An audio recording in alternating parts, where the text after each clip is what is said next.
Guys, आ गया हूं एक और नए मानवा के साथ। और भाई, ये वाला मानवा सच में कमाल का है, तो जरूर देखना। और हाँ, नेक्स्ट पार्ट के लिए कमेंट जरूर करना।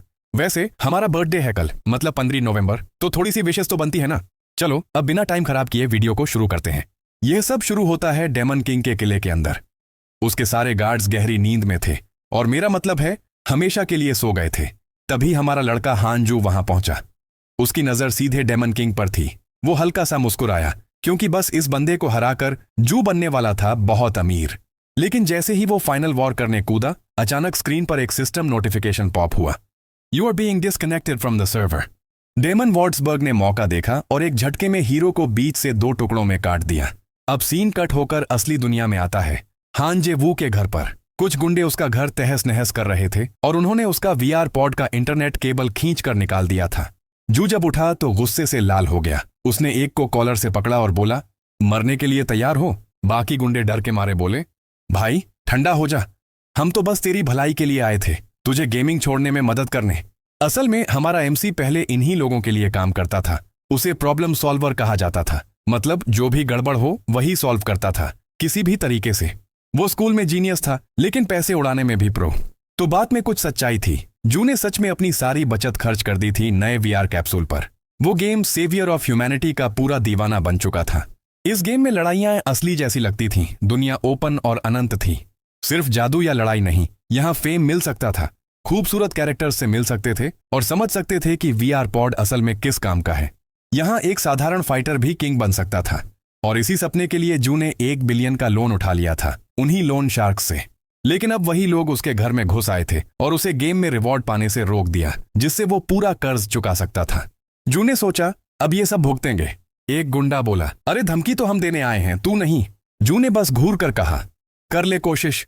उसने वादा किया कि वो पैसे चुका देगा, लेकिन जब बैंक अकाउंट चेक किया, भाई वहां तो रोटी के पैसे भी नहीं थे। गुंडे बोले, तो वापस हमारे साथ काम कर ले, वही पुराना काम। जू ने अपने ड्रीम मशीन को देखा, अपने गेम के मिशन को याद किया और साफ मना कर दिया, निकलो यहां से, मैं पैसे चुका दूंगा, लेकिन पहले वो मिशन पूरा करना है। वो दोबारा गेम में लॉग इन करता है, स्पॉन होता है मेन सिटी में, लेकिन इस बार डेथ पेनल्टी लगी होती है। Death penalty temporarily suspended for 22 hours. जो परेशान था, अब पैसे कैसे बनाए। तभी एक लड़की उसके पास आती है और कहती है, लगता है तुम्हें कुछ दिक्कतें हैं। जू पूछता है, तुम कौन हो? वो मुस्कुराती है, मैं हूं Aquila, game master, saviour of humanity की। जू हैरान, इतनी छोटी सी लड़की गेम मास्टर। लेकिन अक्विला कहती है, किताब को देखकर उसका मजमून मत आंकना। हानजू को लड़की की बातों पर यकीन नहीं हुआ। वो बोला, ऐसे ही कोई बोले कि वो अक्विला है तो मैं मान लूं, मजाक लग रहा है क्या? अक्विला ने बस उंगलियां चटकाई, स्नैप, और चारों तरफ के सारे लोग एकदम जम गए। जू की आंखें फैल गईं। Time stopping spell? कम से कम एसएसएस रैंक का तो होगा। लेकिन अक्विला ने हंसते हुए कहा, यह कोई स्पेल नहीं है, बस सर्वर थोड़ी देर के लिए क्रैश कर दिया है। फिर बोली, अब तो यकीन हो गया ना कि मैं सच में गेम मास्टर हूं। उसने बताया कि गेम की 7th एनिवर्सरी आने वाली है और वो एक नया इवेंट लाने की सोच रही है। वो पूछती है, सुनना चाहोगे? तभी सिस्टम में एक अनाउंसमेंट आता है, a new game world has been opened. Aquila कहती है, इस नए वर्ल्ड को पहली बार क्लियर करना है, बिल्कुल नए कैरेक्टर से। जू बोला, लेकिन मेरा पुराना कैरेक्टर तो अभी अधूरा है। अक्विला मुस्कुराती है और कहती है, रिवॉर्ड मिलेगा 25 बिलियन। फिर चुटकी लेते हुए जोड़ती है, अगर डर गया हो तो कोई बात नहीं। बस इतना सुनते ही हान जे वू का ईगो ट्रिगर हो गया। अक्विला आगे कहती है, मुझे पता है तुम गेम का ट्रू एंडिंग ढूंढ रहे हो, शायद तुम्हें उसका जवाब इसी वर्ल्ड में मिले। फिर वो एक चमकती हुई ऑब्जेक्ट निकालती है, इसमें उस एंडिंग तक पहुंचने का सुराग है। जो बस हैरान होकर देखता रह जाता है। अक्विला कहती है, अगर अभी ट्राई किया तो बोनस भी मिलेगा। अचानक सिस्टम में नोटिफिकेशन आता है, 3 billion one received from Aquila. Aquila बताती है, तुम मेरे वीआईपी हो, इसलिए मैं तुम्हें स्पॉन्सर कर रही हूं। जो हंसते हुए सोचता है, अगर गेम क्लियर न भी हुआ तो भी महीने का ब्याज तो निकल जाएगा, मतलब मना करने का तो सवाल ही नहीं था। अक्विला बोली, मुझे पता था तुम हाँ कहोगे, चलो अब तुम्हें नए मैप में भेजती हूं। उसने सीधे गेम के कोड्स एडिट करने शुरू कर दिए। ऐसा लग रहा था जैसे वो किसी देवी की तरह पूरे वर्ल्ड को कंट्रोल कर रही हो। फिर उनके आसपास का पूरा सीन बदलने लगता है। सारा वातावरण, आसमान, जमीन सब शिफ्ट होने लगता है। कुछ देर बाद वो दोनों एक दरवाजे के सामने खड़े थे। अक्विला बोली, इस दरवाजे के पार ही नया वर्ल्ड है, बस अंदर जाना है। जू ने सिर हिलाया, समझ गया, और बिना वक्त गंवाए दरवाजे की ओर बढ़ गया। लेकिन अंदर जाने से पहले उसने पलट कर कहा, वो रिवॉर्ड मत भूलना। अक्विला मुस्कुराई। ओह हाँ, एक छोटी सी बात भूल गई थी। वो बोली, अगर इस वर्ल्ड में तुम्हारा कैरेक्टर मरा तो तुम असल जिंदगी में भी मर जाओगे। जू के चेहरे का रंग उड़ गया। क्या? लेकिन अब बहुत देर हो चुकी थी। वो दरवाजा पार कर चुका था। जैसे ही वो नए वर्ल्ड में पहुंचा, धड़ाम मुंह के बल जमीन पर गिरा। उठते हुए बोला, दर्द? ये तो असली दर्द है। तभी उसे अक्विला की बात याद आई, अगर मरे तो असल में भी मरेगा। अब उसे समझ आया वो मजाक नहीं कर रही थी। जू के पास कोई आइटम नहीं, कोई पानी नहीं, बस एक सूना जंगल और गुस्सा अक्विला पर। चलते चलते बड़बड़ाया, सब उस पागल गेम मास्टर की गलती है। जू ने जैसे ही अपने स्टैट्स चेक किए, उसके होश उड़ गए। उसका नया कैरेक्टर तो एकदम कमजोर निकला। हेल्थ पॉइंट्स तो जैसे मजाक थे, और ऊपर से वो पिछले 12 घंटे से बिना पानी के चल रहा था। डिहाइड्रेशन से हालत खस्ता। गेम क्लियर करने का जो सपना देखा था अब किसी बुरे मजाक जैसा लगने लगा था। तभी अचानक कहीं पास से पानी की आवाज आई। बिना सोचे समझे जू उस दिशा में भाग पड़ा। किस्मत से उसे एक छोटी सी नदी मिल गई। वो बोला, भाई ये तो बिल्कुल बेयर ग्रिल्स वाला मोमेंट है। अब तो अक्विला पर गुस्सा करने की भी ताकत नहीं बची थी। बस एक ही ख्वाहिश थी, पानी पीना। लेकिन जैसे ही वो झुककर पानी लेने लगा, उसकी नजर सामने पड़ी। एक लड़की पानी में नहा रही थी। जू के मुंह से आवाज तक नहीं निकली, बस आंखें चौड़ी, मुंह खुला, पूरा हक्का बक्का। वो कुछ सेकंड तक बस उसे देखता रहा, और जैसे ही थोड़ा करीब जाने की कोशिश की, सिस्टम नोटिफिकेशन पॉप हुआ। To view this content please purchase DLC pack 1। जू फट पड़ा, क्या बकवास, मैं VIP हूं फिर भी DLC खरीदना पड़ेगा? उसे तो लगा था कि पूरा नया मैप फ्री होगा। अचानक उसके चारों तरफ और भी औरतें आ गईं। वो बोली, अगर आगे देखना है तो पेमेंट करनी पड़ेगी। जू ने पसीना पोंछते हुए पूछा, कितना? भाई पूरी तरह बहक गया था। अगले ही पल धड़ाम, वो कैद कर लिया गया। अब वो किसी अजीब सी कैद में बंधा था, जहां एक चुड़ैल खड़ी थी। वो बोली, ओ पैरवर्ट, हिलना मत, अगर शराफत से रहेगा तो कपड़े रख सकता है। लेकिन जू को तो अभी भी उसी बात की फिक्र थी। वो DLC कितने की थी? पास ही एक आदमी भी कैद था। वो हैरानी से बोला, क्या बक रहा है तू? फिर बोला, मैं हूं रूड मॉन्स्टर हंटर। जू ने जवाब दिया, मैं हूं वेलोरस्टेड वेलोर। असल में फेक नाम डाल दिया। फिर पूछा, तू यहाँ कैसे फंस गया? रूड बोला, बदकिस्मती, चुड़ैल के जंगल के पास अपने शिकार को ट्रैक कर रहा था और फंस गया। फिर पूछा, तू भी ऐसे ही फंसा? जू बोला, हाँ, किस्मत ही खराब थी। रूड बोला, अफसोस, तू तो काफी जवान लगता है। जू मुस्कुराया, चिंता मत कर, ऐसे हालात से निकलना मेरी स्पेशलिटी है। असल में जू को याद आया, यही तो वो गाइड उसने खुद लिखा था। 3 दिन लगे थे उसे, जिसमें बताया था कि इन 5 चुड़ैलों को कैसे हराना है। हैवल, गुंडा, काल्डुरा, आल्डा, फुगल और हाजुजू, ये सब गेम के शुरुआती बॉसेस थे। लेकिन फिर भी हजारों प्लेयर्स इनसे हार चुके थे। जू जानता था इनकी सबसे बड़ी कमजोरी है आपस की दुश्मनी। तो वो लेडी फुगल की तरफ मुड़ा और बोला, अरे तू तो अभी तक जिंदा है? मैंने तो सुना था लेडी हाजुजू ने कहा था कि वो तुझे खत्म करने वाली है। फुगल का चेहरा लाल हो गया। क्या? वो तुरंत आग बबूला होकर हाजुजू पर चिल्लाने लगी। जैसा जू ने पहले ही सोचा था, आपसी झगड़ा शुरू हो गया। जू ने और आग में घी डाला।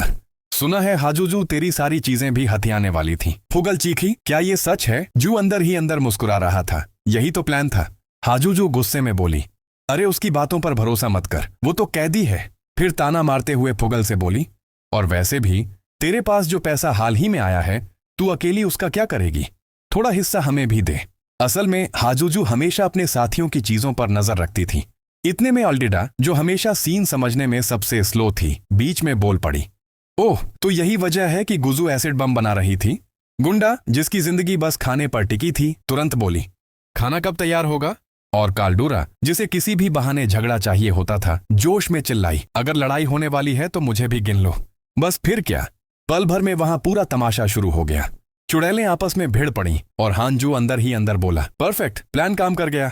वो जानता था इन चुड़ैलों की सबसे बड़ी कमजोरी है इनका आपसी झगड़ा। कई प्लेयर्स इसलिए हारते हैं क्योंकि उन्हें ये सीक्रेट पता नहीं होता, लेकिन जू के पास ये जानकारी थी और वही उसकी सबसे बड़ी एडवांटेज थी।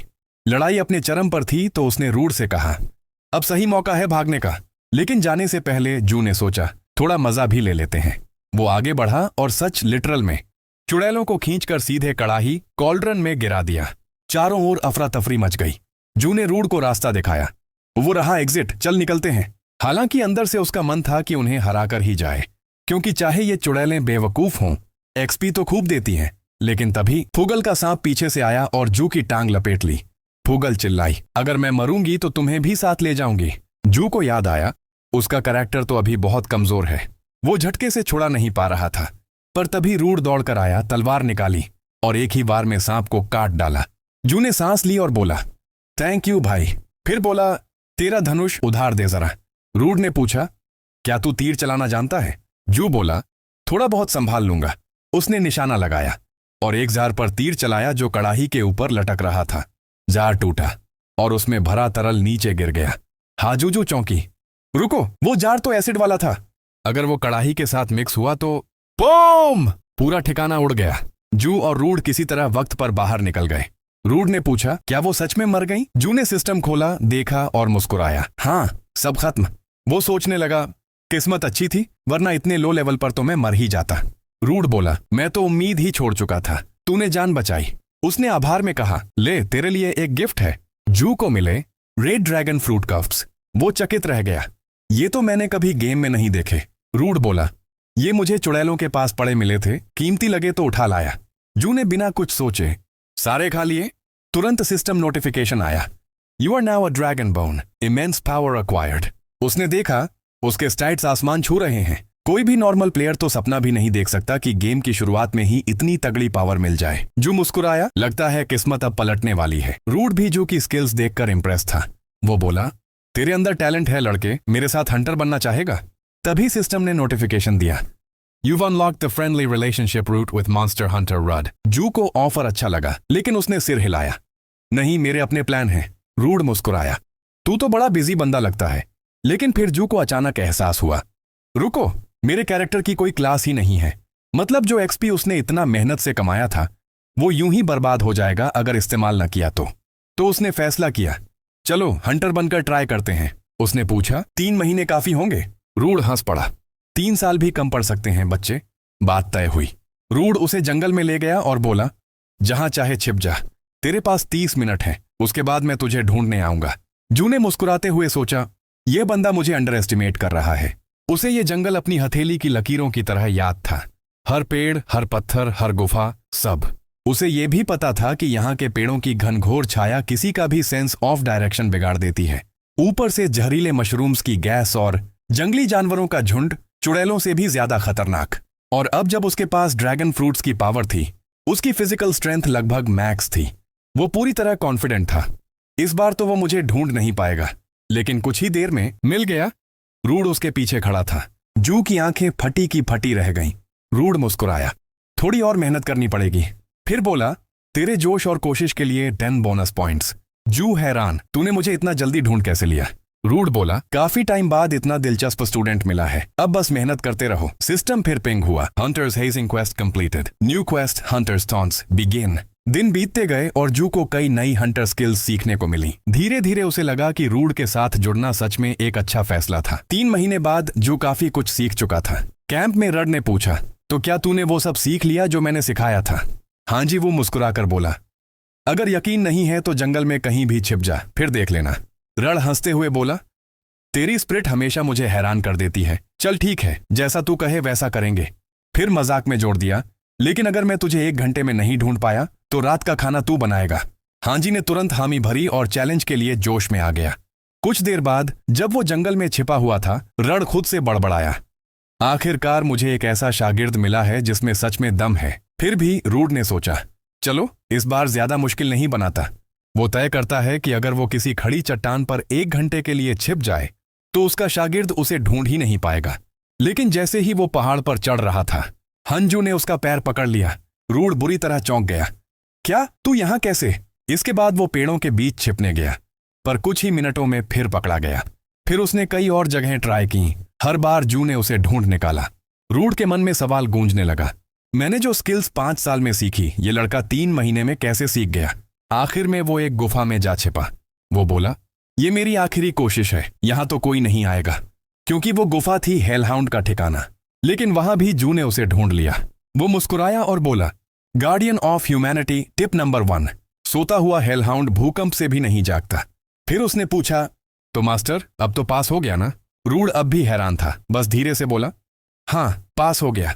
गुफा से बाहर निकलते हुए रूड ने कहा, मैंने नहीं सोचा था कोई इतनी जल्दी इतना आगे बढ़ जाएगा। जू ने झट से जवाब दिया, बस अच्छे टीचर का असर है। असल में जू जानता था कि ये सब सिस्टम की मदद से हुआ है, लेकिन उसने वो बात अपने मास्टर को नहीं बताई। वो चाहता था कि रूड को लगे क्रेडिट उसी का है। रूड ने मुस्कुराते हुए कहा, तू सिर्फ टैलेंटेड नहीं है, तेरी मेमोरी भी गजब की है। ऐसा शागिर्द मैंने आज तक नहीं देखा। उसने आगे जोड़ा, मुझे यकीन है तू बहुत आगे जाएगा। अब जब ट्रेनिंग पूरी हो चुकी थी, रूड ने पूछा, तो अब क्या करने वाला है, वो मिशन वाला काम? जू बोला, पहले थोड़ा पैसा कमाऊंगा, फिर अपनी जर्नी आगे बढ़ाऊंगा। रूड ने कहा, मेरे एक दोस्त हैं, मर्सिनरी हैं, अगर चाहे तो उनके साथ काम कर सकता है। जू ने सोचा, बुरा नहीं है, पैसे भी मिलेंगे, फ्री में ज्वाइन भी कर सकता हूं, और शायद गेम के गार्डियंस से भी मुलाकात हो जाए। उसने हामी भर दी। रूड ने उसे एक मर्सिनरी का बैज दिया और कहा, ये दिखा देना, वो तुझे तुरंत एक्सेप्ट कर लेंगे। दोनों ने एक दूसरे को अलविदा कहा। रूड ने शुभकामनाएं दी, गुड लक हंटर। जू ने पीछे मुड़कर देखा और सोचा, चुड़ैलों को हराना और नई क्लास पाना गेम की शुरुआत के लिए बुरा नहीं था। इस रफ्तार से तो शायद हैप्पी एंडिंग दूर नहीं। उसका अल्टीमेट गोल था गेम का ट्रू एंडिंग खोजना। उसे याद आया कि उसने अक्विला का ऑफर सिर्फ इसलिए स्वीकार किया था क्योंकि उसने वादा किया था वो उसे फाइनल एंडिंग के क्लूज देगी। और सच कहें तो हर पल मौत का डर ही इस गेम का असली रोमांच था। इसलिए वो अब बेसब्री से अक्विला से मिलने का इंतजार कर रहा था। दूसरी ओर अक्विला दूर से सब देख रही थी। वो मुस्कुराई और बोली, लगता है मैंने सही खिलाड़ी चुना है। हंजू वू मेरा परफेक्ट वीआईपी। इसी दौरान एक औरत आगे बढ़ी और बोली, हंजू वू कोई आम बंदा नहीं है। अक्विला ने हंसते हुए छेड़ा, क्या बात है वालेरा, कहीं तुम्हें वो पसंद तो नहीं आ गया? वालेरा ने तुरंत जवाब दिया, मैं एक देवी हूं, इंसानों को इस तरह देखने की मेरी जरूरत नहीं है। अक्विला मुस्कुराई, क्यों नहीं, मुझे तो वो काफी क्यूट लगता है। फिर उसने जोड़ा, वैसे वाल्फुरा तुम आजकल बहुत सीरियस हो गई हो, पहले तुम काफी मजेदार हुआ करती थी। वालेरा ने ठंडी सांस भरी, वो जमाना बहुत पहले चला गया। विषय बदलते हुए उसने पूछा, सुना है तुमने हंजू का कर्ज चुका दिया? अक्विला ने सिर हिलाया, हाँ बिल्कुल। वालेरा ने भौहें चढ़ाई, तो फिर उसे बताया क्यों नहीं? वो अब तक सोचता है कि वो अब भी कर्ज चुका रहा है। अक्विला हंसते हुए बोली, क्योंकि उसे ऐसे मेहनत करते देखना मजेदार है। वो जब गेम में जान लगाकर खेलता है तो दिल खुश हो जाता है। वालेरा ने सिर हिलाया, तुम बहुत खराब हो अक्विला। फिर बोली, बताओ हंजू तुम्हारे किसी बड़े प्लान का हिस्सा है या बस तुम्हारा खिलौना? अक्विला ने मुस्कुराते हुए जवाब दिया, नहीं, हंजू वो एक बहुत प्रॉमिसिंग टैलेंट है और मैं उस पर नजर रखना चाहती हूँ, बहुत करीब से। और दूसरी तरफ हमारा हीरो हंजू वो जंगल में चलता जा रहा था। उसके पैर दुख रहे थे, सांस फूल चुकी थी। वो बड़बड़ाया, ये जंगल तो जान ही ले लेगा, बस 12 घंटे की नींद मिल जाए। लेकिन वो रुक नहीं सकता था क्योंकि सामने ही मर्सिनरी गिल्ड थी। आखिरकार वो फ्रैंकफर्ट पहुंचा और वहां दाखिल हुआ फ्रांसवा टैवर्न में। अंदर जाते ही वेट्रेस ने मुस्कुराते हुए कहा, स्वागत है यात्री। जू बोला, मैं किसी को ढूंढ रहा हूं। वेट्रेस बोली, जरूर बैठिए, मैं टेबल तैयार कर देती हूं। बैठते ही जू ने सोचा, कमाल की जगह है, खाना बढ़िया, माहौल खुशगवार और सबसे बढ़िया लोग बातों में खुले हुए, मतलब इंफॉर्मेशन लेने के लिए परफेक्ट स्पॉट। और हाँ, वेट्रेस भी काफी प्यारी है। थोड़ी देर बाद उसने पूछा, क्या यहाँ कोई रीबस चार्ल्स नाम का बंदा आता है? बस इतना कहते ही पूरा टैवर्न सन्न पड़ गया। एक वेट्रेस फुसफुसाई, उस नाम का जिक्र यहां मत करना। दूसरी बोली, वो आदमी बेहद खतरनाक है, मेरे बॉयफ्रेंड ने उससे पंगा लिया था और लौटा तो मम्मी बनकर। बाकी लोग बोले, जो भी उसके रास्ते में आया उसका अंजाम वही हुआ। जू ने माथा पकड़ लिया, रूड ने मुझे आखिर फंसाया किसमें है? वेट्रेस ने डरते हुए कहा, अभी भागो यहां से, वो किसी भी पल आ सकता है। पर उसे क्या पता था, उसी पल रीबस चार्ल्स वहीं आ चुका था। उसकी नजर जू के बैज पर पड़ी। वो बोला, तो तुम ही हो जिसके बारे में मैंने सुना था। मुस्कुराकर बोला, टाइमिंग परफेक्ट है, मैं भी तो अभी एक नए साथी की तलाश में था। जू का दिल धड़क उठा, भाड़ में गया ये सेटअप। रूड, तूने मुझे क्या मुसीबत में डाल दिया? थोड़ी बातचीत के बाद उसे समझ आ गया, वो फंस चुका है क्योंकि अब उसे ले जाया जा रहा था इलेक्टर प्रिंस और पामूट की सेना के बीच चल रहे युद्ध में। लेकिन हंजू कोई बेवकूफ नहीं था। वो झट से समझ गया कि ये लोग उसे किसी विदेशी सेना में गुलाम बनाकर बेचने वाले हैं। पर भागने के बजाय उसने सोचा, रुको जरा, ये तो मौका है, क्योंकि जिस इलेक्टर प्रिंस के पास उसे ले जाया जा रहा था वो कोई आम आदमी नहीं, गेम गार्डियन था। अगर वो उसके करीब पहुंच गया तो बाकी गार्डियंस के बारे में भी जानकारी मिल सकती थी, यानी खतरा भी और मौका भी। कुछ ही देर बाद ट्रम्पेट्स की आवाज गूंजी। रीबस चार्ल्टस बोला, परफेक्ट टाइमिंग, प्रिंस आ चुका है। घोड़ों की टापें, चमकते कवच और सैनिकों की पंक्तियां सन्नाटा चीरती आगे बढ़ीं। रीबस बोला, देखो तुम इन लोगों में बिल्कुल फिट बैठोगे। पर हंजू ने भौहें चढ़ाईं। ये तो कुछ ज्यादा ही विलेन टाइप लग रहा है। और फिर उसकी नजर पड़ी प्रिंस के साथ चल रही लेडी वॉलपर्गस पर। वो वही थी, उसकी पुरानी साथी, जिसे वो हर बार बचा नहीं पाया था। हर प्लेथ्रू में वही नतीजा, उसकी मौत। प्रिंस ने उसकी तरफ देखा और पूछा, कुछ हुआ क्या? वॉलपर्गस ने हल्की मुस्कान के साथ कहा, नहीं, सब ठीक है। फिर दोनों युद्ध मैदान की तरफ बढ़ गए। रिब्बेस शुल्टस ने देखा कि वो कुछ परेशान लग रहा है तो पूछा, सब ठीक है? हाँ जी, वो ने कहा, हाँ कुछ नहीं। पर मन ही मन उसने ठान लिया, इस बार चाहे अपनी जान क्यों न चली जाए, मैं वॉलपर्गस को जरूर बचाऊंगा। कुछ देर बाद वो ट्रेनिंग ग्राउंड पहुंचे। वहां जो कुछ हो रहा था उसे देखकर वो समझ गया कि माहौल काफी टफ है। रीव्स ने बताया कि वो लोग कॉम्बैट के जरिए ग्रुप लीडर्स चुन रहे हैं और ऊपर से इसमें पैसे भी लगे हुए हैं। गर्व और पैसा, दो चीजें जो हांजी को हमेशा मोटिवेट करती थीं। लेकिन उसने सोचा कि अभी बस प्रिंस से संपर्क करना ही सही रहेगा, ज्यादा ध्यान खींचना नहीं चाहिए। रीव्स हालांकि उसे किसी भी हालत में ट्रायल में शामिल करना चाहता था। उसका कहना था, रड ने तुम्हें ऐसे ही नहीं भेजा, उसे तुम्हारे अंदर कुछ तो दिखा है। फिर उसने अपने आदमियों से पूछा, कौन है जो इस नए बंदे से लड़ना चाहता है? और तुरंत ही कई लोग तैयार हो गए। अब हांजी के पास मना करने का कोई रास्ता नहीं था। सो उसने ठान लिया, अगर लड़ना ही है तो जीतना ही होगा, चाहे उसे अपनी ताकत इस्तेमाल करनी पड़े। उसका पहला प्रतिद्वंद्वी था मैक्स। मैक्स ने उसे देखकर हंसते हुए कहा, तेरा ये दुबला पतला शरीर देखकर तो लगता है एक मुक्का काफी रहेगा। रीव्स ने पूछा, दोनों तैयार हैं? दोनों ने हाँ कहा और लड़ाई शुरू हो गई। मैक्स ने झपट्टा मारा, लेकिन हांजी ने सिर्फ एक वार में उसे निःशस्त्र कर दिया।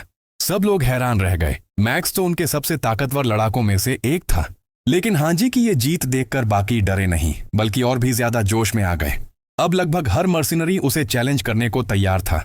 और बेचारा हांजी वो सोच रहा था, अब तो हर कोई मुझसे लड़ना चाहता है, ये मैं क्या फंस गया। तो अब हंजू के पास कोई और रास्ता नहीं बचा था, एक एक करके सबको हराना ही पड़ेगा। और उसने सोचा, ठीक है, ये भी बढ़िया है, इससे तो मेरे एट्रीब्यूट्स बढ़ेंगे। फिर सामने आया एक और बंदा, मेरा नाम है शार्लेट। बाकियों से अलग वो बोला, मैं किसी नए बंदे से हारने वाला नहीं हूं। हंजू ने मन ही मन सोचा, यार अब बस करो, थोड़ा आराम चाहिए था। लेकिन तभी उसे झटका लगा, लॉग आउट का ऑप्शन ही गायब था। वो समझ गया, ये अक्विला की चाल है। अब चाहे जो हो, आराम का कोई चांस नहीं, लड़ना ही पड़ेगा। हंजू ने ठान लिया, अगर करना ही है तो बढ़िया से करते हैं। और फिर उसने एकदम सटीक जूडो थ्रो लगाया। शार्लेट सीधा जमीन पर। भाई तू तो भारी निकला, वो बड़बड़ाया। उसकी ये जीत देखकर मर्सिनरी लीडर तक इंप्रेस हो गया। बाकी सब सोचने लगे, ये बंदा आखिर है कौन? और अब सब उससे लड़ना चाहते थे।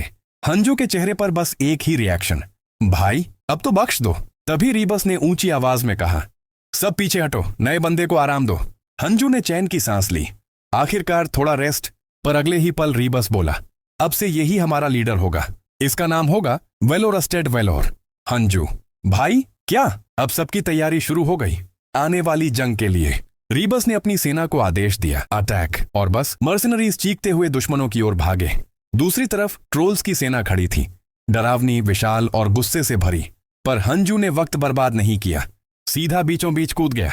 उसे लगा वो अब इलेक्टर प्रिंस की फोर्सेस के साथ है। रीबस ने बताया था, हमारा दुश्मन है डेमन किंग पिस्म की और कार्मी। मिशन सिंपल है, दुश्मन के कमांडर का झंडा छीनना। प्लान साफ था, फ्रंट लाइन तोड़ो, फिर डिफेंसिव लाइन को तबाह करो। लेकिन रीबस ने चेतावनी दी थी, ऑनर्क्स बहुत स्ट्रांग होते हैं, डिसिप्लिन और कोऑर्डिनेशन दोनों में कमाल। हंजू अब वेलोरस्टेड वेलोर सोच रहा था, ये क्या मजाक है यार, मैं लीडर कब से बन गया? असल में उसका प्लान था, थोड़ा नाम कमाओ, कुछ मिलिट्री मेरिट लो, फिर चुपचाप निकल लो। पर किस्मत को कुछ और ही मंजूर था। उधर ऑर्क्स के कैंप में हड़कंप मच गया। एक सिपाही दौड़ता हुआ अपने कप्तान के पास पहुंचा। सर, हमारे स्पीयरमैन कट रहे हैं। कप्तान बोला, नामुमकिन, वो हमारे बेस्ट हैं। उसने दूरबीन उठाई और देखा, हंजू की मर्सिनरी यूनिट उनके स्पीयरमैन को धूल चटा रही थी। कप्तान चिल्लाया, लाइन बनाओ, मुस्केट्स तैयार करो। हंजू ने देखा और मुस्कुराया, मुस्केट्स बहुत स्लो हैं यार, रिलोडिंग में ही टाइम निकल जाएगा। जैसे ही ऑर्क्स ने फायरिंग लाइन बदली, वो चिल्लाया, अब मौका है अटैक। और अपनी यूनिट के साथ सीधा उन पर टूट पड़ा।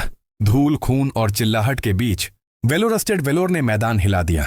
एक ऑर्क को यकीन नहीं हो रहा था कि उसके सिपाही इतने कमजोर इंसान के हाथों मारे जा रहे हैं। फिर भी वो जानता था कि अगर इंसानों की बढ़त रोकनी है तो उसे खुद आगे बढ़ना होगा। आखिर वो अपने कबीले के गौरव का झंडा थामे हुए था। लेकिन झंडा उठाए वो ऑर्क ज्यादा देर टिक नहीं पाया। आखिरकार भाड़े के सैनिकों का ग्रुप जीत गया और हमारे प्रोटैगनिस्ट ने वो झंडा कब्जे में ले लिया। उसे बस थोड़ा और टिके रहना था ताकि उसे वो मिलिट्री मेरिट मिल सके जिसकी उसे चाह थी।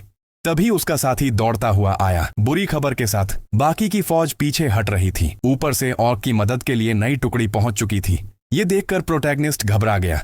उसे लगा था जीत बस हाथों में है, लेकिन बाकी सब क्यों भाग गए? उसके एक आदमी ने पूछा। अब क्या करें सर? पूरे ग्रुप को चारों तरफ से घेर लिया गया था। दूसरी तरफ ऑर्क का छिपा हुआ चीफ महान जनरल कैलन सामने आया। उसने इंसानों से कहा कि अगर वो झंडा छोड़कर पीछे हट जाए तो वो उनकी बहादुरी की कद्र करेगा और जान बख्श देगा। लेकिन हमारा हीरो ठहाके मारकर बोला, ऑर्क के वादे पर कौन भरोसा करता है? तुम्हारा झंडा तो अब हमारे काम आएगा। ये सुनकर जनरल कॉल गुस्से से दहाड़ा। हमारे पवित्र झंडे का अपमान करने की हिम्मत कैसे की तूने? हंजू शांत होकर बोला, जंग में कोई नियम नहीं होते। जीतने के लिए हम कुछ भी करने को तैयार हैं। इतना सुनते ही ऑर्क्स ने फॉर्मेशन ले ली और आग का गोला बरसाना शुरू कर दिया। इंसान बुरी तरह फंस चुके थे। सिस्टम ने प्रोटैगनिस्ट को चेतावनी दी। इंटिमिडेशन फेल्ड, लेकिन हांजू समझ नहीं पाया क्योंकि हर बार गेम्स में उसकी ये ट्रिक काम करती थी। अब उसके सैनिकों का मनोबल टूट चुका था। सबको पता था कि जनरल कॉल जैसे ताकतवर ऑर्क से भिड़ना आसान नहीं। खुद हांजू भी पहली बार असहाय महसूस कर रहा था। तभी उसके दिमाग में पिछले लड़ाइयों की झलक आई और उसे याद आया कि अगर वो यहां मरा तो रियल लाइफ में भी सब खत्म हो जाएगा। शौक में डूबा हांजू अचानक हंसने लगा। उसके सैनिक सोचने लगे, ये पागल हो गया है क्या? लेकिन तभी वो बोला, शार्लेट की ट्रम्पेट लाओ।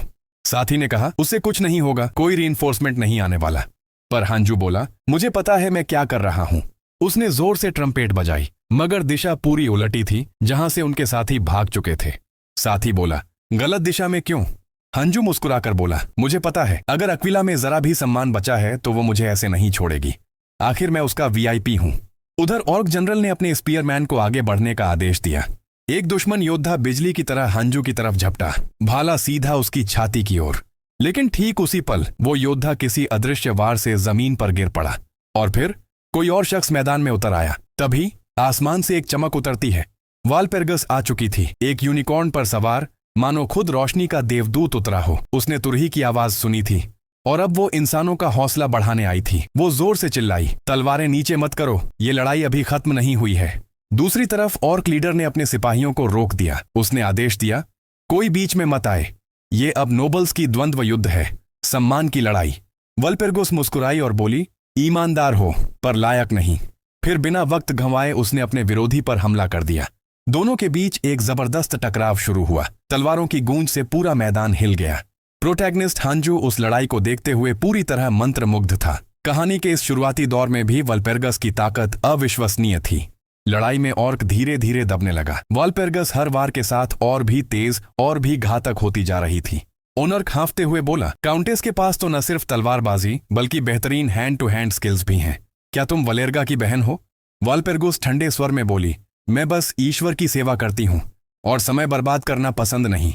फिर उसने आखिरी बार हमला किया, बिजली सी तेजी से। जनरल कॉल के पास बचने का कोई मौका नहीं था। वो मुस्कुराते हुए बोला, शानदार लड़ाई थी। और उसी पल जमीन पर ढेर हो गया। उसके सैनिक अपने गिरे हुए कप्तान को उठाकर पीछे हट गए। हंजू के साथ ही हैरान थे, इतना ताकतवर जनरल और वो भी एक ही वार में खत्म। हंजू समझ गया, यही है असली ताकत लेडी वालपेर्गस की। वालपेर्गस उसके पास आई और बोली, क्या तुम इन भाड़े के सैनिकों के लीडर हो? मैंने तुम्हारा साहस दूर से महसूस किया। फिर उसने औपचारिक रूप से अपना परिचय दिया। प्रोटैगनिस्ट मुस्कुराकर बोला, मैं हूं वेलरस्टेड वेलर। वो बोला, अगर आप समय पर नहीं आती तो हम सब मारे जाते। लेकिन मन ही मन उसने सोचा, अब मैं स्टील इलेक्टोर नहीं हूं, मुझे अब बहुत संभल कर चलना होगा। उसी वक्त उसके साथी आए, दुश्मन का झंडा लेकर। उन्होंने वो झंडा वेलरस्टेड वेलर को सौंप दिया। आखिर वो लीडर था। पूरा ग्रुप उसके लिए चिल्लाने लगा और वेलरस्टेड ने झंडा उठाकर गर्व से कहा, अब ये झंडा हमारा है। कई दिन बाद फ्रांसवाज टैवर्न में माहौल थोड़ा हल्का था। वहीं एक नन्ही लड़की अंदर आई, किसी को ढूंढते हुए। शार्लेट कहाँ है? प्रोटैगनिस्ट उसे देखकर थोड़ा ठिठक गया। उसकी चोटों पर नजर डालकर लड़की बोली, फिर से किसी जंग में गए थे क्या? वो हैरान होकर पूछ बैठा, क्या ये शार्लेट की बेटी है? लेकिन एक साथी बोला, नहीं, ये उसकी 15 साल की छोटी बहन है, बैप्टिस्ट। लड़की ने भौहें चढ़ाई, मेरे भाई को चोट लगी तुम्हारी वजह से, अब तुम ही उसके डॉक्टर का खर्च दोगे। प्रोटैगनिस्ट बस मुस्कुरा दिया। लगता है अगली लड़ाई इस नन्ही जनरल से ही होने वाली है। टवर्न में माहौल गर्म था, लेकिन इस बार शराब से नहीं, बातों से।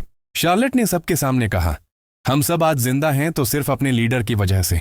बाकी सैनिक भी हाँ में हाँ मिलाने लगे। हाँ, अगर वो ना होता तो हम सब ऑर्क्स के पेट में होते। ये सुनकर प्रोटैगनिस्ट हांजू के चेहरे पर लाली छा गई। वो झेंपते हुए बोला, बस खाओ चुपचाप, ड्रामा मत करो।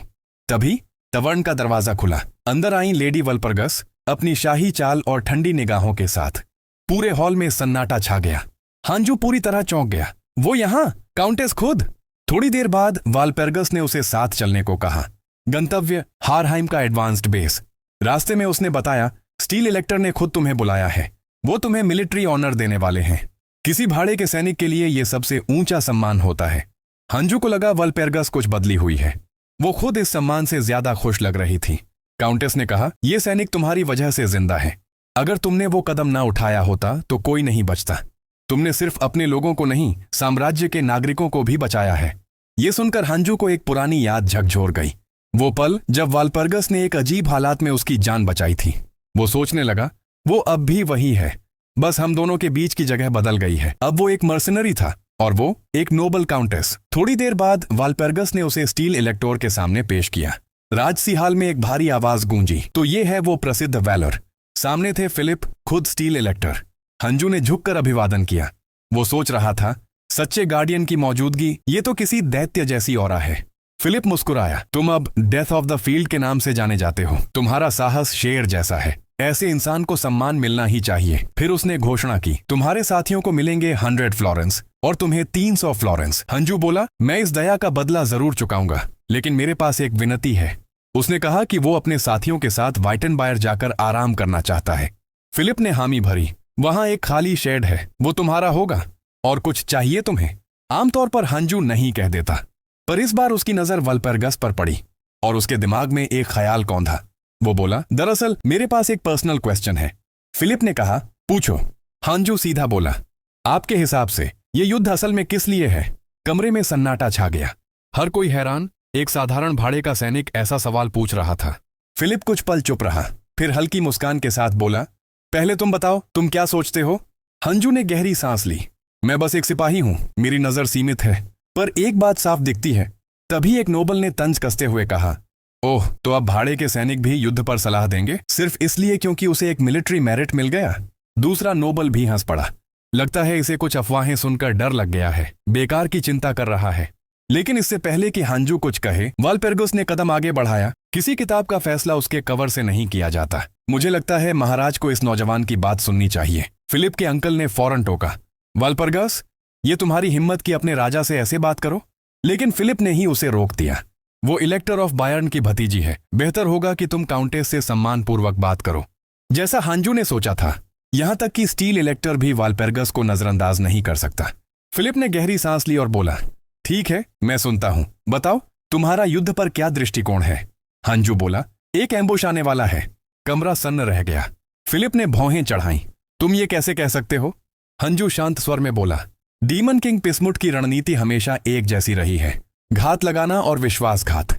10 साल के टो किंगडम वॉर में भी ऐसा हुआ था और 6 साल के मार्गरा आनट बैटल में भी। दोनों बार आपकी रणनीति निर्णायक साबित हुई थी, लेकिन सावधानी बरतना कभी नुकसानदायक नहीं होता। फिलिप कुछ पल के लिए सोच में पड़ गया, फिर बोला, तो तुम कहना चाहते हो कि हमारे बीच कोई गद्दार है? हंजू ने जवाब दिया, मैं बस संभावना पर विचार कर रहा हूं महाराज। थोड़ी सतर्कता में कोई बुराई नहीं।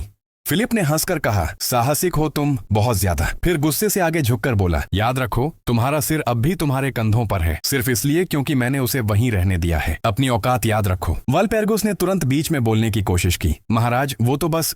लेकिन हंजू खुद पीछे हट गया। वो झुका और बोला, मेरी गलती थी, क्षमा करें, मैं अनुमति चाहता हूं यहां से जाने की। वो मुड़ा और कमरे से बाहर चला गया। उसके मन में बस एक ही विचार घूम रहा था, स्टील इलेक्टर पहले इतना अहंकारी नहीं था। आखिर क्या बदल गया? उसे अब यकीन था कुछ बड़ा गलत हो रहा है। पहले रेड ड्रैगन फ्रूट समय से पहले आ गए, अब वाल्पेरगस भी कहानी की लाइन से पहले आ गई थी। सब कुछ गड़बड़ था। यह दुनिया अब उस जैसी नहीं रही जैसी उसे याद थी। तभी पीछे से एक जानी पहचानी आवाज आई, तुम बहुत तेज चलते हो हंजू। वो मुड़ा। वाल्पेरगस दौड़ते हुए उसके पास आई थी, सांसें तेज पर मुस्कान वही शाही सी। हंजू मुस्कुराया, तो तुम मेरे पीछे दौड़ी, क्या तुम चिंतित थी? वाल्पेरगस ने हल्के से सिर हिलाया। हाँ, फिलिप के शब्दों के लिए माफी चाहती हूँ। अगर तुम्हें किसी भी चीज की जरूरत हो, मैं मदद करूंगी। इतनी काइंडनेस देखकर हंजू थोड़ा शर्मिंदा हो गया। उसके दिमाग में अजीब अजीब ख्याल आने लगे। अगर वो सच में कुछ भी करने को तैयार है, लेकिन वो खुद ही मुस्कुराकर उस ख्याल को झटक देता है। वो बोला, ठीक है, तो फिर मुझे बस 2 चीजें चाहिए, एक क्विल और एक पिस्टल। हैन जेवू अपने सपने के बारे में बताता है। उसे शूरवीर बनना है और इसलिए उसने जो चीजें मांगी हैं उनसे वो घुड़सवारी सीखना चाहता है। ये सुनकर वाल्पीरस हैरान रह जाती है।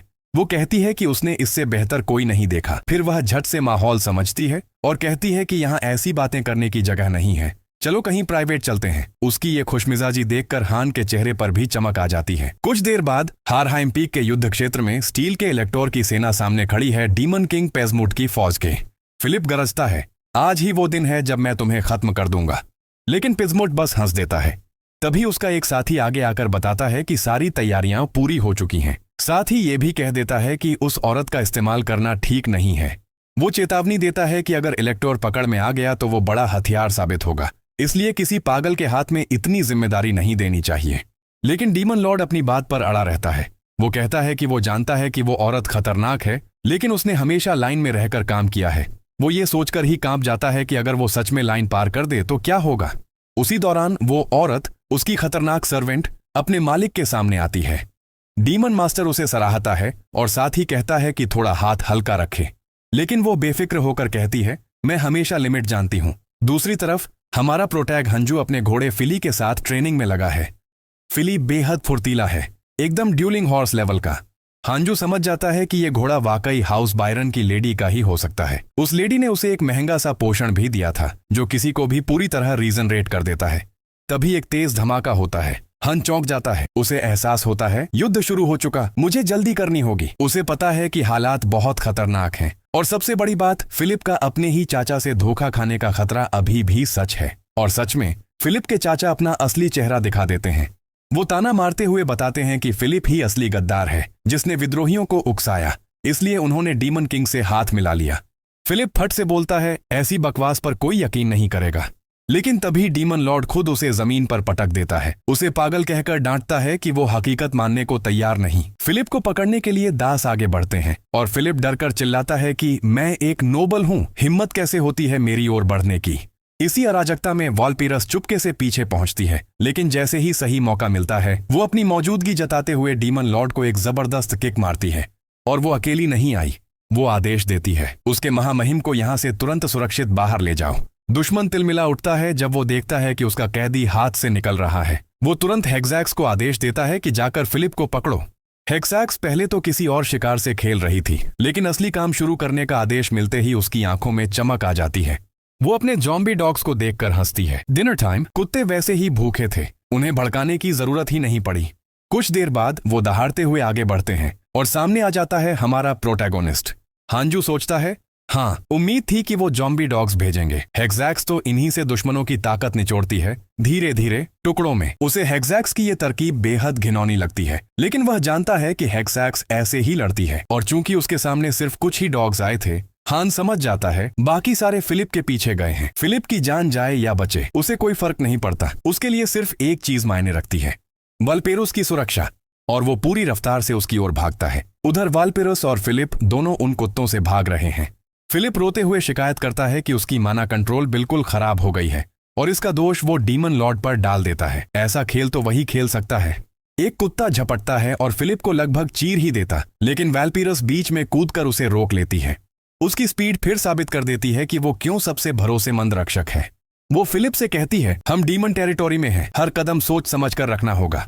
तभी फिलिप के एक साथी पर हमला होता है। वो दया की भीख मांगता है, लेकिन फिलिप कुछ भी नहीं करता। वाल्पेरुस आगे बढ़ने लगती है तो वो उसे झट से डांट देता है, उसे छोड़ो, बस भागते रहो। वाल्पेरुस को ये बात चुभ जाती है। वो कहती है, मैं दूसरों से अलग नहीं हूं, मेरी जान उनकी जान से कीमती नहीं है। और मन ही मन सोचती है, अगर फिलिप ने वैलर की बात सुनी होती तो ये सब नहीं होता। वो खुद को भी दोष देती है कि वो अपने लोगों की मदद नहीं कर पा रही। इसी उथल पुथल में वाल्पेरुस अचानक हेक्सैक्स के जाल में फंस जाती है। हेक्सैक्स मुस्कुराकर कहती है, काफी अनपेक्षित हो काउंटेस।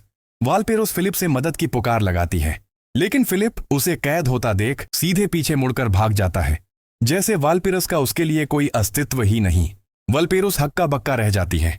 उसे एहसास होता है फिलिप जैसा इंसान इलेक्टोर बनने लायक है ही नहीं। हेक्सैक्स उसे लगातार तड़पाती है और मजा लेती रहती है। तभी पास में गोली चलती है। हेक्सैक्स के एक कुत्ते को गोली लग जाती है। ध्यान बटते ही हंजू उस पर टूट पड़ता है और हेक्सैक्स को एक जबरदस्त मुक्का मारता है।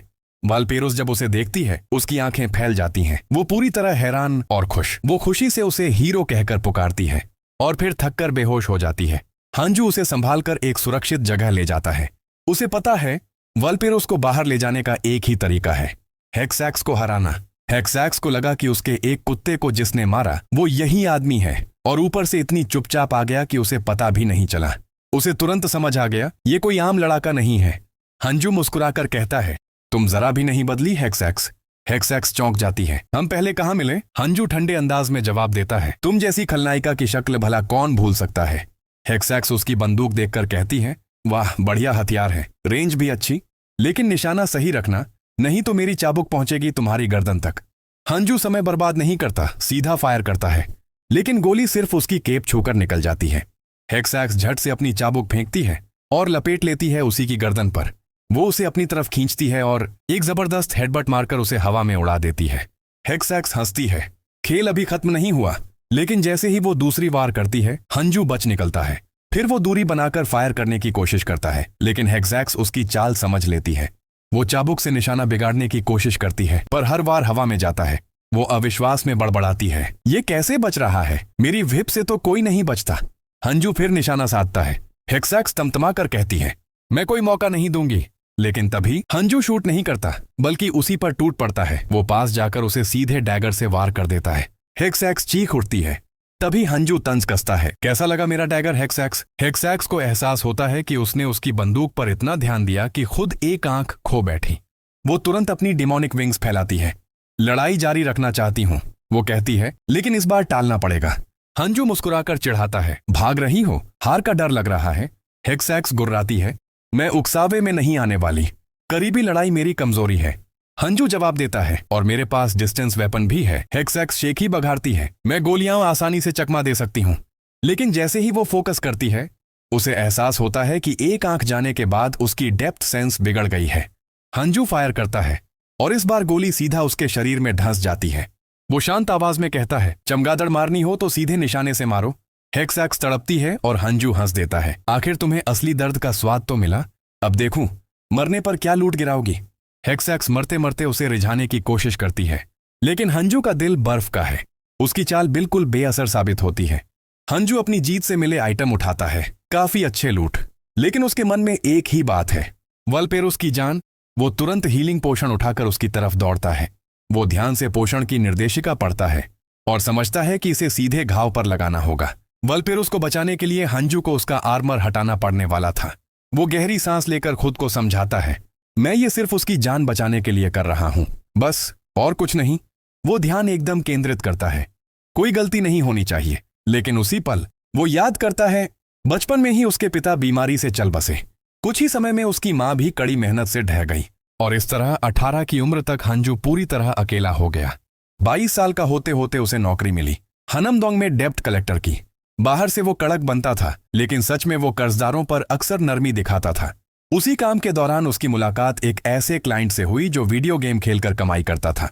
उसने दावा किया कि एक बड़ा मिशन पूरा होते ही वो सारा कर्ज चुका देगा। ये सुनकर हांजू को उत्सुकता हुई, कैसे कोई गेम खेलकर पैसा कमा सकता है। उस लड़के ने उसे गेम की दुनिया समझाई, एक विशाल यूनिवर्स, हजारों प्लेयर्स, खूबसूरत कैरेक्टर्स जो असलियत से भी बेहतर लगते थे। वो बोला, आरपीजी तो है, लेकिन इसमें मिशन पूरे करोगे तो सच में पैसा मिलता है। हांजू को यकीन नहीं हुआ, लेकिन लड़के ने उसे खुद ट्राई करने का न्योता दिया। पहले तो हांजू ने बहाना बनाया, टाइम नहीं है, लेकिन तभी उसका अगला अपॉइंटमेंट कैंसिल हो गया और अचानक पूरा दिन खाली पड़ा था। वो सोचता है, चलो देख ही लेते हैं। वो पहली बार वीआर कैप्सूल में लॉग इन करता है और बस दंग रह जाता है। दुनिया इतनी हकीकत जैसी थी कि उसे शक होने लगा, क्या मैं सच में गेम के अंदर हूं? एक स्ट्रीट वेंडर दिखा, इतना असली कि हांजू ने उसे छू कर देखने की सोची। जैसे ही उसने एनपीसी का चेहरा छुआ, वेंडर भड़क गया, पहले पैसे दिखाओ तब मिलेगा फल। तभी स्क्रीन पर पहली बार सिस्टम नोटिफिकेशन पॉप हुआ। उसके पास सिर्फ 10 फ्लोरेंस थे। हांजू सोचता है गेम आसान नहीं होने वाला। तभी एक छोटा बच्चा आता है, उसे एक सेब चाहिए था, लेकिन उसकी मां के पास पैसे नहीं थे। हांजू पूछता है, एक सेब का कितना? वेंडर कहता है 1 फ्लोरेन। वो बिना कुछ सोचे सेब खरीदता है और बच्चे को दे देता है। मां हकबकाकर उसे शुक्रिया कहती है, आपको मेरे बच्चे पर पैसे खर्च करने की जरूरत नहीं थी। हांजू को पता चलता है 1 फ्लोरेन औस एक दिन का खाना, और जैसे ही वह मां बेटे को जाता देखता है, उसके अपने बचपन की यादें ताजा हो जाती हैं। उसका वो वक्त जब वो अपनी माँ के साथ सड़क पर घूमता था और हर बार उस दुकान के बाहर खड़े होकर रोस्टेड चिकन को बस देखता रह जाता था। धीरे धीरे वो गेम की दुनिया में खोता गया। वो उसकी थेरेपी बन गई। रियल लाइफ की थकान, गुस्सा, दर्द सब वो गेम में उतार देता था। वास्तविक दुनिया में बस उठना, काम करना, घर लौटना, लेकिन गेम में वो सच में जीता था। और देखते ही देखते 5 साल बीत गए। 5 साल जो उसने लगभग पूरी तरह इस गेम में गुजारे। एक मौके पर गेम के अंदर ही हांजू की पहली बार मुलाकात डचेस वेलपरगस से होती है। वो कहती हैं कि उन्होंने उसकी स्किल्स के बारे में सुना है और उसे जंगली सुअर शिकार करने के लिए साथ चलने को कहती हैं। हांजू बताता है कि वो तो वैसे ही मांस ढूंढ रहा था और वो सही टाइम पर आ गई। थोड़ी ही देर में उसने जंगली सुअर पकड़ भी लिया। वेलपरस उसकी ताकत से हैरान थी, लेकिन हांजू को यकीन ही नहीं हो रहा था कि उसने कुछ किया ही नहीं। वेलपरस ने बस मुस्कुराते हुए कहा कि वो इतना स्ट्रांग है कि उसे कुछ करने की जरूरत ही नहीं पड़ी। फिर उसने उसे डुओ बनाने का ऑफर दिया। हांजी वू ने पूछा, कहीं ये कोई कॉन्ट्रैक्ट वॉन्ट्रैक्ट तो नहीं जहां मुझे पूरा दिन तुम्हारे लिए काम करना पड़े? वेलपरस हंस के बोली, अरे नहीं, और तुम मुझ पर भरोसा क्यों नहीं करते? हंजू बोला कि उसे आमतौर पर लोगों पर भरोसा नहीं होता। यह सुनकर वेलपरस को बड़ा मजा आया। फिर उसने उसे साम्राज्य का नाइट बनने की सलाह दी और सच में थोड़े ही समय में वो नाइट बन गया। उसकी काबिलियत देखते हुए हर कोई हैरान था, खुद वेलपरस भी। और फिर वो बन गया इस्पात का निर्वाचन करता, इलेक्टर ऑफ स्टील। हंजू ने कहा कि वो अकेले यहां तक नहीं पहुंच पाता और अगर वो उससे ना मिली होती तो वो यह सब कभी हासिल नहीं कर पाता। वेलपरस ने कहा कि उसने लोगों को बचाया, शांति लाई, इसी वजह से लोग उसकी इज्जत करते हैं। और सिर्फ लोग ही नहीं, वेलपरस भी उसके प्रति वफादार हो गई थी। वह हमेशा से उस इस्पात के निर्वाचनकर्ता की प्रशंसक रही है। वर्तमान में भी उसकी भावनाएं नहीं बदली हैं। हकीकत अलग होने के बावजूद वह उसके लिए कुछ खास महसूस करती है। वह कहती है कि उसकी कम उम्र के बावजूद उसने किसी को इतनी समर्पण के साथ काम करते नहीं देखा। फिर पूछती है, तुम्हें क्या प्रेरित करता है? हंजू जवाब देता है कि उसे इस दुनिया से प्यार है, बस उसके चेहरे का हालचाल छोड़कर। वेलपरगस यह बात समझती है, पर साथ ही कहती है कि उसे उसका कवच नहीं हटाना चाहिए था। लेकिन हंजू ने कहा कि उसे मदद करने के लिए ऐसा करना जरूरी था। फिर वेलपरस कहती है कि उन्हें जल्द ही वेलपरगा कॉन्वेंट जाना चाहिए ताकि दूसरों को पता चले कि वे जिंदा हैं। वह वादा करती है कि लौटकर वह उसका एहसान चुकाएगी क्योंकि उसने उसकी जान बचाई है। हंजू मन ही मन सोचता है कि वह उस इनाम का इंतजार कर रहा है। वेलपरस मासूमियत से कहती है कि कॉन्वेंट भी शायद उसे कुछ इनाम देगा, लेकिन हंजू बोलता है कि उसे तो उसका इनाम ही ज्यादा पसंद है। कुछ देर बाद वे वेलपरगा कॉन्वेंट पहुंचते हैं। वेलपरस उसकी पहचान एंजेला को बताती है, लेकिन नन कहती है कि कॉन्वेंट अभी आइसोलेशन में है, इसलिए वह अंदर नहीं जा सकता। रीनफेल्डन के पास एक सराय में हांजू बैठा हाल की घटनाओं पर सोच रहा था। वह सोच रहा था कि उसे वेलपरस कॉन्वेंट से एंजेल्स हार्ट मांगना चाहिए, एक प्राचीन सैकड़ों साल पुराना अवशेष, देवी का आशीर्वाद प्राप्त एस रैंक पवित्र वस्तु। इसमें इतनी ताकत थी कि यह आत्मा को वापस शरीर में लौटा देती थी, यानी एक तरह की दूसरी जिंदगी। और हांजू उस वस्तु को पाने के लिए बेताब था। यह एंजेल्स हार्ट उसकी यात्रा में बेहद काम आने वाला था। इन्हीं ख्यालों में डूबा हुआ था कि अचानक वेलपरस उसके कमरे में आ धमकी। उसने बिना बताए अंदर आने के लिए माफी भी मांगी, लेकिन उसे देखकर हैरान रह गई क्योंकि हांजू उल्टा लटका हुआ था। हंजू ने बड़ी शांति से कहा कि इससे उसका दिमाग ज्यादा साफ चलता है। फिर वेलपरस बोली कि उसके पास एक बेहद गोपनीय बात है, लेकिन उससे पहले उसने हांजू से वादा लिया कि वह किसी को नहीं बताएगा। जब भरोसा हो गया तब उसने बात शुरू की। वेलपरस ने बताया कि हाई एब्बस अब पूरी तरह बर्बादी में गिर चुकी है। यह सुनकर हांजू उलझ गया क्योंकि वह तो अभी अभी एंजेला से मिला था। तब वेलपरस ने साफ किया कि असली हाई एब्बिस मार्गरेटा है और उसे शक था कि उनके बीच कोई गद्दार है जो शायद पासमुट की तरफ से भेजा गया हो। लेकिन सबसे बड़ा झटका तब लगा जब वेलपरस ने बताया कि मार्गरेटा अभी भी जिंदा है, जिसके बारे में हांजू ने सोचा भी नहीं था। मार्गरेटा इंसानियत की रक्षा करने वाली एक ऐसी शख्सियत थी जो एक लो रैंक डेमन किंग को भी दबा सकती थी। ताकत की एक मिसाल, और उसी ने वेलपरस कॉन्वेंट को एक खतरनाक सैन्य ताकत में बदला था। यह सुनकर हांजू अचानक खड़ा हो गया। हमें उसे बचाना होगा। वेलपरस घबरा गई। क्या हुआ? हंजू बोला कि उन्हें तुरंत हाई एब्बिस को ढूंढना है। वह अंधकार को अच्छी तरह जानता है और वेलपरस भी मान गई कि वह अकेले से ज्यादा उसकी मदद कर सकेगी। कुछ देर बाद कॉन्वेंट के ऑफिस में एंजेला उनकी योजना सुन रही थी। वेलपरस हांजू की सिफारिश कर रही थी कि इस बार उस पर भरोसा किया जाए, लेकिन एंजेला को बात रास नहीं आई। हंजू को तुरंत समझ आ गया कि वेलपरस ने उसके बारे में सब कुछ पहले ही बता दिया है, इसलिए एंजेला इतनी सख्त है। अचानक एंजेला उनके ठीक सामने आ गई। दोनों चौंक गए। वो बोली कि उनके बीच कोई गद्दार है, इसलिए किसी अजनबी पर भरोसा करना बिल्कुल सही नहीं। और उसने साफ कहा कि यह अजनबी यानी हानजू यहां रहने लायक नहीं है। उसने वेलपरस को हुक्म दिया कि उसे बाहर ले जाया जाए। हंजू ने खुद की सफाई दी कि उसका मकसद हाई एबिस की सुरक्षा है, लेकिन एंजेला ने ठंडे स्वर में कहा कि यह मामला उसके बस का नहीं। लेकिन हांजू भी पीछे हटने वाला नहीं था। उसने बोल दिया कि वह गॉस्पेल ऑफ द 7 डीमंस पढ़ चुका है। यह सुनकर एंजेला के होश उड़ गए। वह समझ ही नहीं पा रही थी कि यह कैसे मुमकिन है, क्योंकि वह किताब खुद संत एंथनी ने लिखी थी और बेहद प्रतिबंधित थी। हंजू ने बताया कि उस ग्रंथ में 7 दानवों का विवरण है जो इस दुनिया से मुहरबंद और निर्वासित किए गए थे, जिनमें डेथ भी है, अंधकार की सबसे खतरनाक शक्तियों में से एक। एंजेला ने चेतावनी दी कि इन नामों को जोर से लेना भी भारी विपत्ति बुला सकता है, इसलिए ऐसे मामलों पर बात करना भी जोखिम भरा है। फिर भी हांजू ने उससे विनती की कि वह उस पर भरोसा करे। वह अंधकार को पीछे धकेलना जानता है। आखिरकार कोई और रास्ता न होने के कारण एंजेला मान गई, लेकिन एक शर्त पर, यह सब राज रहेगा, और अगर उसने किसी से इसका जरा सा भी जिक्र किया तो एंजेला ने कसम खाई कि वह उसे नरक जाकर वापस आने जैसा हाल कर देगी। थोड़ी ही देर बाद हांजू को एक गुप्त जगह पर ले जाया गया। अंदर जाते ही इतनी बदबू आई कि उसकी नाक सुन्न पड़ गई। उसने यह गंध एंजेला की टेबल के पास भी महसूस की थी, लेकिन यहाँ तो हालत और भी खराब थी। हंजू ने कभी मार्गरेटा का चेहरा नहीं देखा था, लेकिन उसकी ताकत की कहानियां जरूर सुनी थीं। कहते थे कि वो दोनों तरफ से 1-1 टन लेग प्रेस कर सकती थी। वेलप्रस ने उसकी घबराहट भांप ली और उसे थोड़ा ढाढ़स बंधाया। फिर हांजू ने पूछा कि क्या वह भी अन्य ननों जितना तगड़ा शरीर बनाना चाहती है। वेलप्रस मुस्कुराई और बोली कि हाँ, चाहती तो है, लेकिन उसके चाचा को पसंद नहीं था, इसलिए वह ट्रेनिंग में खुद को रोक कर रखती थी। जैसे ही वे मंजिल पर पहुंचे, एंजेला ने चेतावनी दी कि अंदर वाली जगह में दानवी ऊर्जा बेहद तीव्र है। यहाँ किसी का भी दिमाग आसानी से खराब हो सकता है। उसने दूसरों को बाहर इंतजार करने को कहा। जैसे ही दरवाजा खुला, अंदर से इतनी शक्तिशाली ऊर्जा निकली कि हांजू की रूह कांप गई। वेलप्रस बोली कि उसे देवी का आशीर्वाद मिला है, इसलिए वह सुरक्षित है, लेकिन उसे हांजू की चिंता थी। हांजू ने भरोसा दिया, उसका सिस्टम उसे सुरक्षा दे चुका है, वह संभाल लेगा। एंजेला ने बताया कि यही हाई एबिस का कक्ष है। अंदर जाकर जो हांजू ने देखा, उससे वह दंग रह गया। उसने कभी नहीं सोचा था कि मशहूर मार्गरेटा इतनी नाजुक, कमजोर सी दिखेगी। उसने दिमाग में ही सवाल किया, ये कैसे टनों वजन उठाती होगी। एंजेला ने उसे डांट दिया, यह मजाक की जगह नहीं है।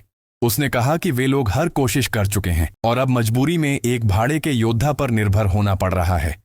उसे यह बात पसंद नहीं, लेकिन हांजू ही उनकी आखिरी उम्मीद है। अगर वह हाई एबिस को बचा ले तो वह उसकी हर मांग पूरी करेगी। हंजू ने मदद के लिए हामी भर दी, लेकिन पहले एंजेला से कहा कि उसे बांधना बंद करे। फिर उसने बताया कि मार्गरेटा की हालत बेहद गंभीर है। संत होने के कारण वह सामान्य लोगों की तुलना में 2 गुनी तेजी से अंधकार को सोखती है। उसकी गर्दन पर काले उभरे हुए नसें इसका सबूत थीं। लेकिन उसने भरोसा दिलाया, उसे बचाने का तरीका है। घबराई हुई एंजेला ने पूछा, कैसे? हंजू ने उसे शांत रहने को कहा। कुछ पल रोककर बोला, बहुत आसान है, हमें बस कॉन्वेंट की दिव्य वस्तु एंजेल्स हार्ट का इस्तेमाल करना होगा। एंजेला ने मार्गरेटा की तरफ देखा। क्या तुम उस पवित्र अवशेष की बात कर रहे हो जिस प्रक्रिया में अंधकार का श्राप किसी और में स्थानांतरित करना होता है? समस्या यह थी कि यह श्राप और दिव्य शक्ति एक दूसरे के विपरीत हैं। इस वजह से श्राप ट्रांसफर करते ही मार्गरेटा की मृत्यु तय थी। इसलिए एंजेल्स हार्ट बेहद जरूरी था, जो आत्मा को वापस ला सके। हंजू ने कहा, हाँ, बिल्कुल यही तरीका है, और यह श्राप हर पुजारी के लिए जानलेवा है, इसलिए कॉन्वेंट का कोई भी इसे नहीं कर सकता। इसी वजह से वह खुद यहां आया है। लेकिन एंजेला ने साफ कह दिया, यह संभव नहीं। हाई एबिस ने खुद कहा है कि यह उसका अंधकार है। वह नहीं चाहती कि किसी और को उसके बदले कष्ट मिले। इस पर हांजू ने प्रस्ताव दिया, तो श्राप मुझे दे दो, मैं इसे सहन कर लूंगा। लेकिन एंजेला ने कड़े शब्दों में उसकी बात ठुकरा दी। एंजेला गुस्से में बोली कि वे एक ऐसे डार्क कर्स से निपट रहे हैं जिसकी सही वजह और लक्षण किसी को समझ नहीं आते। उसके मुताबिक कोई भी इंसान इसे झेलकर जिंदा नहीं रह सकता, और ऊपर से अगर हांजू पर यह श्राप चढ़ गया तो उसे जिंदगी भर इसी के साथ जीना पड़ेगा। वेलप्रस भी एंजेला की बात से सहमत थी।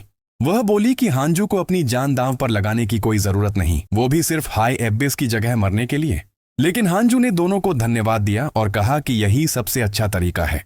वह गॉस्पेल ऑफ द 7 डीमंस पढ़ चुका है, वह अंधकार को समझता है, और क्योंकि वह पुजारी नहीं है इसलिए श्राप उसे उसी तरह नुकसान नहीं पहुंचा सकता। फिर बोला, मैं तो एक बाहरी आदमी हूं, मेरी फिक्र मत करो, हाई एबिस की करो। आखिरकार एंजेला मान गई, लेकिन कहने लगी, जब हाई एबिस जागेंगी तो मुझे इस फैसले के लिए जरूर डांटेंगे। इसके बाद उसने एंजेल्स हार्ट हांजू को सौंप दिया। आर्टिफैक्ट हाथ में लेते ही हांजू मन ही मन सोच रहा था कि इसे बाद के लिए रखे, लेकिन तुरंत समझ गया कि यही सही मौका है मार्गरेटा को अपना साथी बनाने का। वेलप्रस ने फिर भी उसे समझाने की कोशिश की कि यह प्लान मत कर, लेकिन एंजेला ने हंसकर कहा, पुरुष है, जो हो रहा है देखना ही चाहता है। रिचुअल शुरू हुआ। हंजू ने मार्गरेटा पर हाथ रखा और कुछ जादुई शब्द बोले। थोड़ी ही देर में श्राप का असर उसके शरीर में फैलना शुरू हो गया। दूर खड़ी एंजेला और वेलपरस भी उस दानवी ऊर्जा को महसूस कर सकती थीं। माहौल ही बदल गया था। इसी दौरान हांजू एक दूसरी दुनिया में पहुंच गया, एकदम पूरी तरह से अंधकार से भरी हुई जगह। उसे पता था कि उसे इस अंधकार के स्रोत को खोजना होगा। अचानक एक भारी सी आवाज गूंजी, कौन है जो मेरी नींद में खलल डाल रहा है?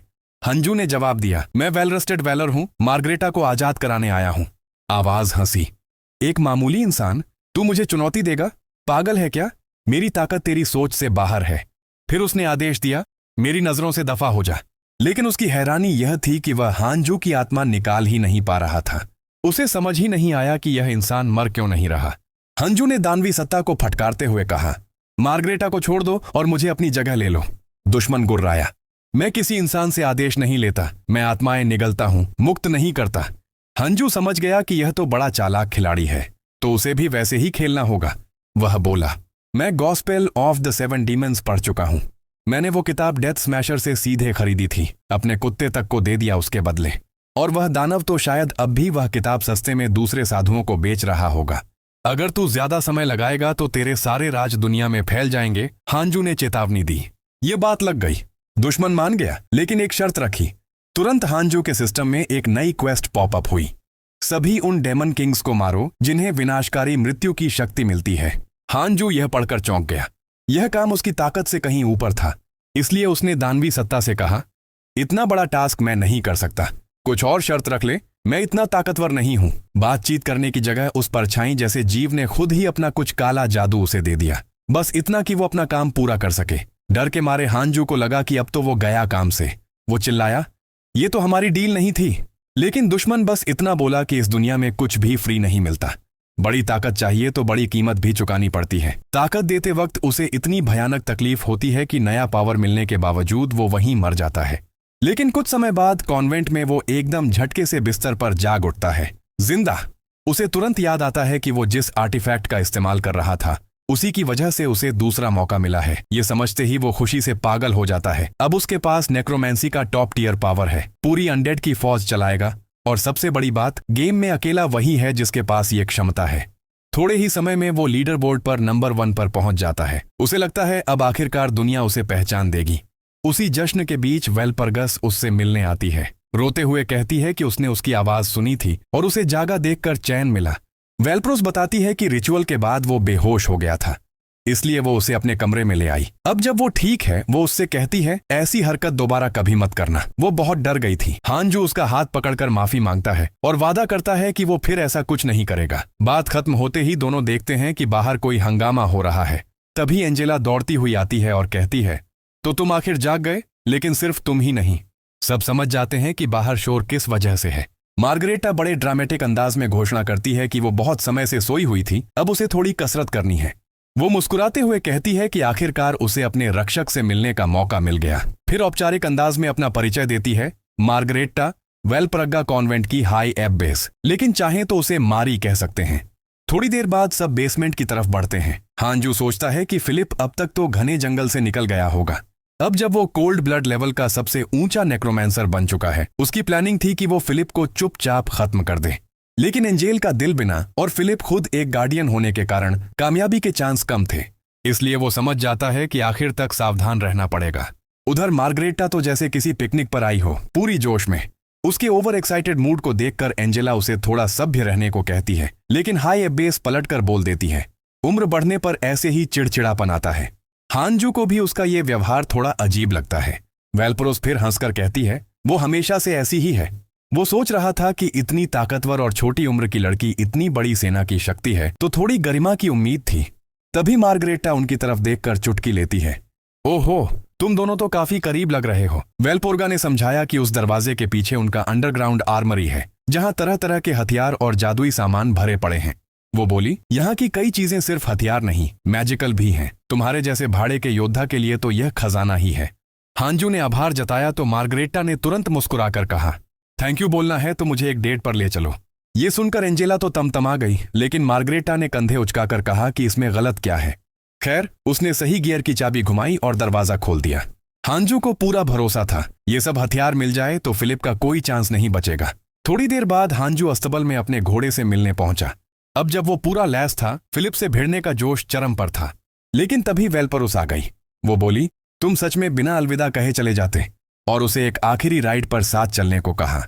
रास्ते में वेलपरोस बोली कि भले ही उनकी दोस्ती नहीं हो, लेकिन उसे ऐसा लगता है जैसे वो उसे बरसों से जानती हो।